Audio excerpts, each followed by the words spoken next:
line moved slowly. The hum of conversation, clinking cups, and the low hiss of the espresso machine made the cafe feel alive. But for Camila Santos, everything around her was muffled, like she was submerged under water. "Card declined again, ma'am. Do you have another card?" The cashier's voice was louder this time, sharper, the kind that slices, not asks. Behind Camilla, impatient sighs began to rise like smoke. She could feel the tension breathing down her neck, but what she felt wasn't embarrassment. It was controlled rage, cool, coiled, and deep. At 35, Camilla had lived through storms no one could imagine. She had learned that silence was sometimes louder than defense, and composure was the sharpest weapon of all. She handed over a second card, with the quiet grace of someone who had trained for humiliation, but didn't accept it. Declined. Someone behind her chuckled, mocking, dismissive. Her jaw tightened. And then, that voice. "Hey, cashier, just put her coffee on my tab." Camilla turned, slowly, deliberately, and there he stood, Daniel Kirkwood. That voice, that smirk, the polished cruelty of a man who thought his power was eternal. He looked exactly as he had 6 months ago, the day he gutted her career in a pristine boardroom, with the same artificial charm and fake concern, the day he smiled as he stabbed her with his words. "Camilla, sweetheart," he'd said in front of the board, "we love your unique perspective, but maybe it's time you explore opportunities more aligned with your cultural background." 6 months ago, he took everything. Now, he didn't even recognize her. She should have felt invisible, but she didn't. She felt invincible. "No, thank you," Camilla said, voice calm, but her eyes burning. "Oh, come on," Daniel chuckled. "Everyone's been there. It's just coffee." He raised his Apple Watch. Beep. Approved. $5.80. And just like that, he paid for her dignity. Except he hadn't. He'd just bought his downfall. Camilla accepted the cup. "Thank you," she murmured. But not to him. To the universe. Because in her purse was something more valuable than a working card. An envelope that could crack his empire wide open. 6 months of fire-forged planning. And now, the match was lit. Rewind 6 months. The same woman, standing in the same boardroom, but with hope in her heart and brilliance on her screen. "Gentlemen," she had said, adjusting her glasses, "our numbers show we can double profits in 18 months. Not a single nod. Just the sterile silence of power not listening. Daniel sat at the head of the table, twirling his 15,000 Mont Blanc pen like a bored king. He didn't even look up. "Interesting perspective," he had said. "But maybe you're overestimating our ability to change. Traditions." That was the word he used. But Camilla knew what he meant. They didn't want someone like her at the helm. Not a woman, not black, not brilliant. She delivered 2 hours of bulletproof strategy. They clapped politely. They didn't clap for her. They clapped for protocol. 3 weeks later, Daniel Kirkwood stood before the press.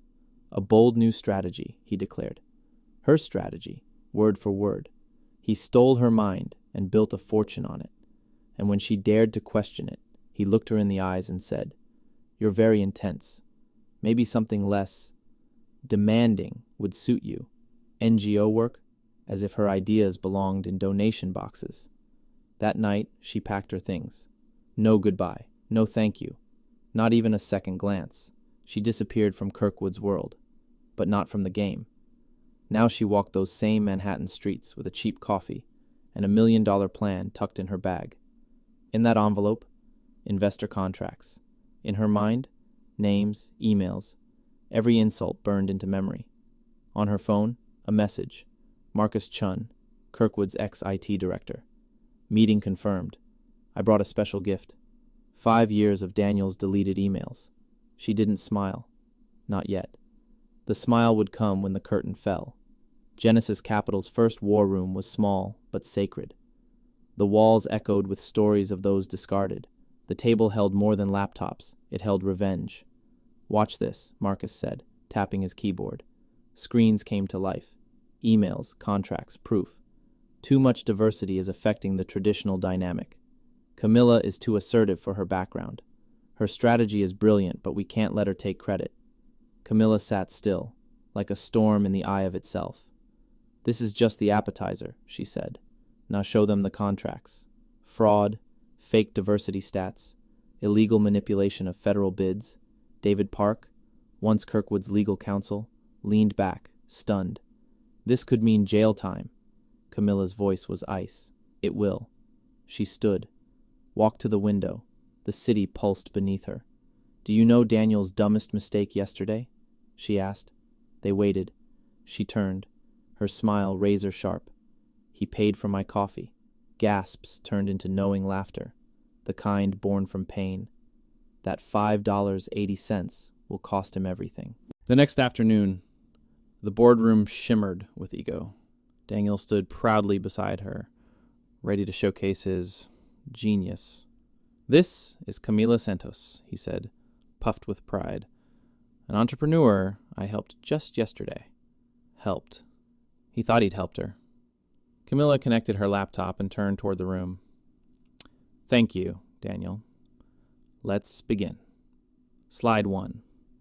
Kirkwood is 6 months from bankruptcy. Laughter stopped. Slide 2. "We don't need diversity. We need focus." Daniel, in his voice. Slide 3. Emails. Dozens of them. Daniel's betrayal in high definition. He stood frozen. "You think you could erase 15 brilliant people," Camila said, her tone like broken glass, "but we kept the receipts." By minute 20, Daniel was visibly shaking. "Who are you?" he whispered. Camilla smiled, a slow, dangerous smile. "I am the woman you fired, the mind you stole from, the person you pitied for $5.80. And then came the final slide. $120 million. That's what Daniel had lost, to the very people he threw away.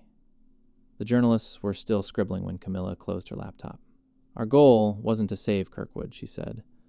"It was to show the price of building an empire on arrogance." She turned to Daniel one last time. "Oh, and thanks for the coffee. It was the most expensive $5.80 of your life." From the penthouse of Genesis Capital, Camilla looked out at a city she now commanded. $230 million in revenue. CEO of the year. The cover of Forbes.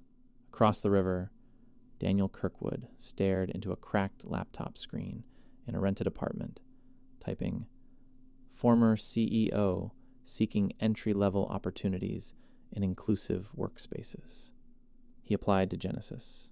Camilla's reply, "Unfortunately, your experience does not align with our culture of integrity and meritocracy. HR." At the office, Marcus showed her the message. Patricia asked, stunned, "He applied here?" Camilla laughed, but it was cold. The same man who said, "We didn't fit the culture," now needs that culture to survive. She walked to the window, heart calm. "Do you know what the real revenge is?" she whispered. "It's not destroying Daniel. It's building something he can never imagine." That night, Camilla stopped at the same cafe. The cashier looked up, eyes wide.